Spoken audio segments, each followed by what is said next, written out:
একটি কুমিরকে লেজ দিয়ে পেঁচিয়ে ফেলেছে এক অজগর। কোনো ক্রমে অজগরের প্যাঁচ থেকে নিজেকে ছাড়ানোর চেষ্টা করছে কুমিরটি। জলের মধ্যেই লড়াই চলছে তাদের। জল ছেড়ে একেবারে গাছের ডালে উঠে পড়লো কুমিরটি।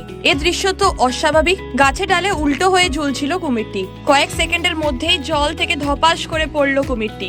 জলের মধ্যেই চললো প্রাণ বাঁচানোর লড়াই। আসলে একটি অজগরের শিকারে পরিণত হয়েছে সে। তাই ধস্তাধস্তি করে প্রাণে বাঁচার আপ্রাণ চেষ্টা করে সেই কুমিরটি। সমাজ মাধ্যমে এমনই এক ভিডিও ছড়িয়ে পড়েছে।